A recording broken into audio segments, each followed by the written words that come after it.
Hemos visto ya el marco institucional en el que se desarrolla la Unión Europea actual y también hemos visto de manera un poco más transversal algunos de los actores, como pueden ser los actores de la concertación social. También hemos mencionado a los distintos grupos políticos, hemos hablado de las grandes familias que conforman la construcción europea, hemos hablado de los democristianos, hemos hablado de los socialdemócratas, los liberales, los verdes, pero también hay otros grandes grupos políticos que han sido contrarios a esta construcción europea. Hemos hablado de los comunistas o la izquierda, hemos hablado también de los euroescépticos dentro del grupo de los conservadores y reformistas. Incluso hemos visto también los grupos abiertamente contrarios a la construcción europea en su conjunto, como pueden ser los grupos de extrema derecha dentro de la Europa de las naciones. Entonces, estos actores, junto a los actores sociales, junto a los medios de comunicación europeos, son los que interactúan unos con otros para intentar llevar adelante sus distintas agendas. Es lo que finalmente terminan convirtiéndose en las políticas de la Unión Europea. Es importante también ver que están tanto las agendas desarrolladas, es decir, las que se llevan a cabo, como las agendas que finalmente no cristalizan. Entonces, nosotros aquí nos vamos a concentrar sobre todo en esas prioridades políticas que están en la agenda de los próximos tiempos. Entonces, el primero de los elementos que tenemos que considerar es el tema del presupuesto, ¿no? Aquí mostramos un presupuesto ya ejecutado, como es el del periodo 2014-2020, que nos permite ver cuál es la importancia dentro de todas las políticas que realiza la Unión Europea. Como vemos, el ámbito de agricultura, desarrollo rural, pesca o medio ambiente se lleva una gran parte del presupuesto europeo, otra gran parte, la segunda en importancia, casi al mismo nivel, un 37,4%, se la lleva la cohesión económica, social y territorial, dentro de la cual hay distintas políticas de investigación e innovación, tecnologías de la información y la comunicación, pymes y algunos elementos relacionados con el cambio climático, transporte y energía, empleo, etc. En importancia le sigue luego la competitividad para el crecimiento y el empleo, ¿no? Donde tenemos elementos relacionados con educación, energía, industria. Luego, ya en muchísima menor medida, tenemos el caso de la Europa global, es decir, nuestra acción exterior. Es desarrollo y cooperación internacional, ayuda humanitaria, vecindad y ampliación, u otros instrumentos de política exterior. Por último, el más reducido es el campo de seguridad y ciudadanía, donde tenemos allí, bueno, pues ámbitos como migración y asuntos de interior, salud y seguridad alimentaria, cultura, justicia, etc.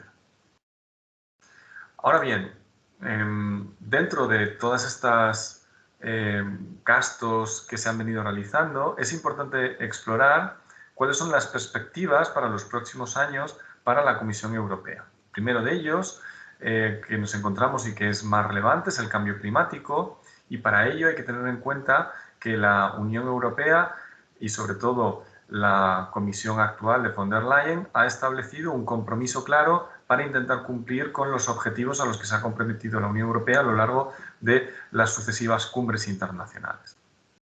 Por eso, la Unión Europea tiene un horizonte verde en el que busca que el continente sea climáticamente neutro y de esta manera cumplir con los compromisos internacionales en la idea de que la Unión Europea tenga una economía que permita un desarrollo sostenible. Así, el principal objetivo es ser el primer continente del mundo que sea climáticamente neutro para el año 2050 y para ello el Pacto Verde Europeo, que fue presentado en 2019, ha sido el vehículo. Esto forma parte de las distintas estrategias para aplicar la Agenda 2030 de las Naciones Unidas y en los Objetivos de Desarrollo Sostenible. Entonces, esta primera ley del clima también se iba a proponer en 2020, pero se vino frustrada por la aparición del COVID y entonces ha tenido que retrasarse su su aplicación, pero bueno, ya está en marcha y consagra esa legislación con el objetivo de neutralidad climática para 2050. Además, la Unión Europea también ha comenzado ya a modernizar y transformar la economía para esta neutralidad climática. En primer lugar, ha procedido ya a un comienzo en la reducción de los gases de efecto invernadero. La Comisión también ha presentado un plan de evaluación de impacto para incrementar el objetivo de reducción de emisiones y, en definitiva, ya está dando los pasos para lograr ser ese continente climáticamente neutro.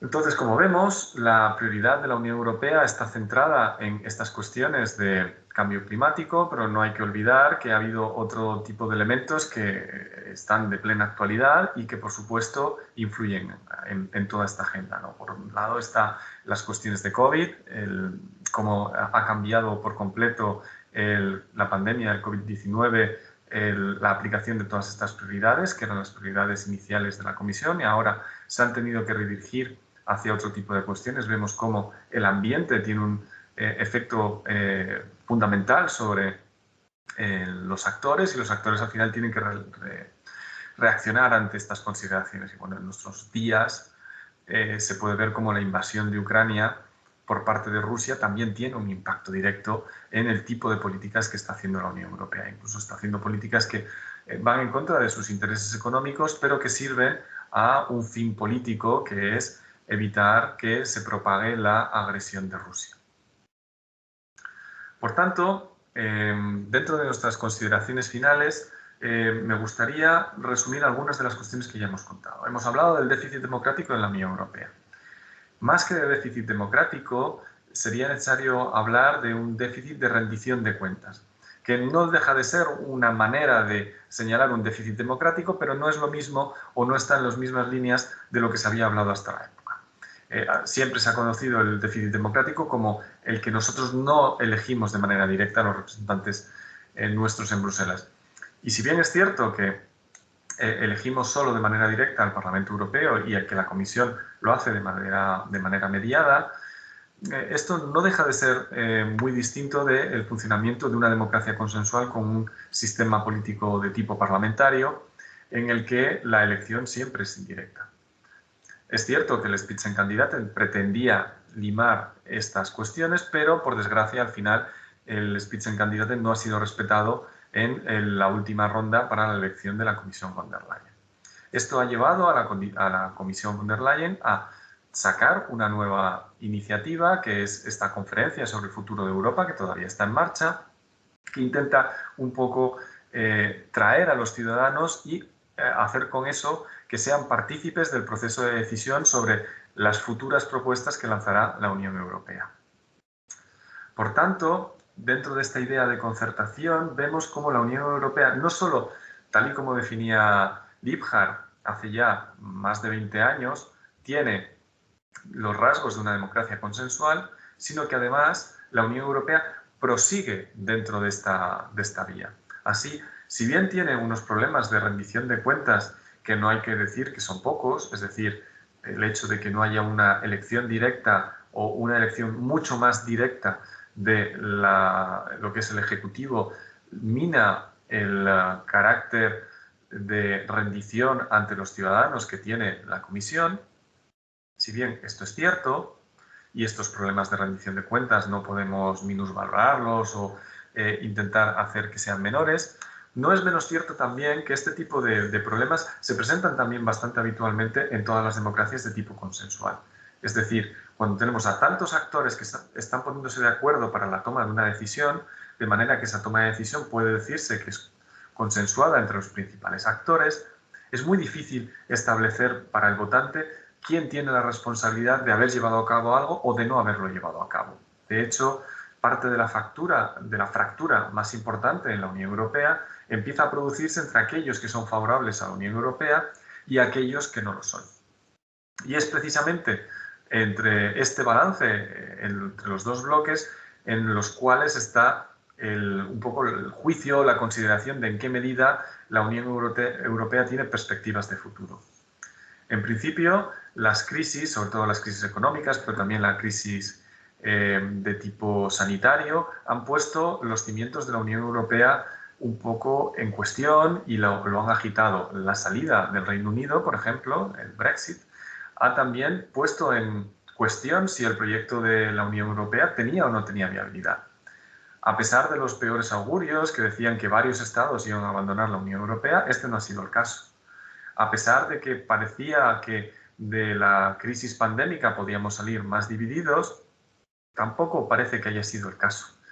Como toda estructura, la Unión Europea está en continua evolución y está en continuo mejoramiento.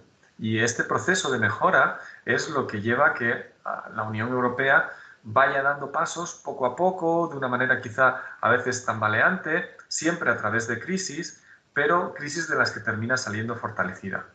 Este modelo de proceder, en el que vamos avanzando al ritmo del más lento, es también el más habitual dentro de una democracia consensual.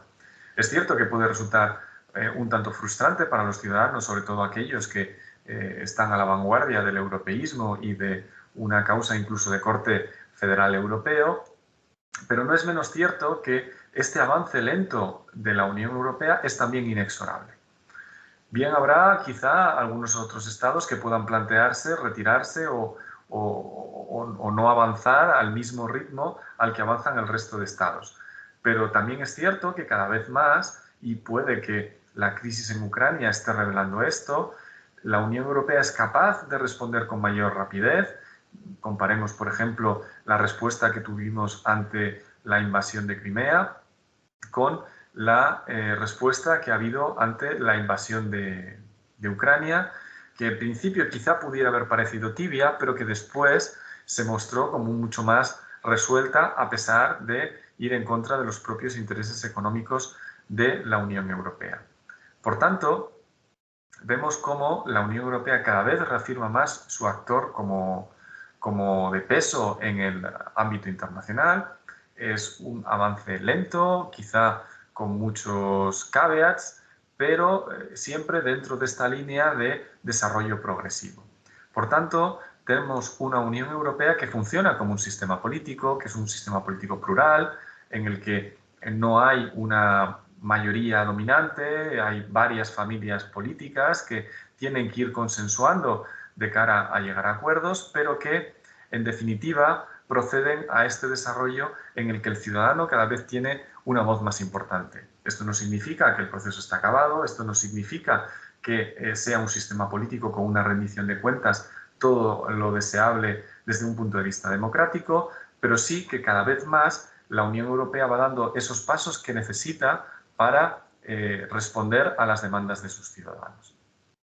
Y sin más, ahora me someto a las preguntas que tengan sobre esta cuestión y pueden hacerme llegar las inquietudes o cuestiones que quieren que tratemos al respecto.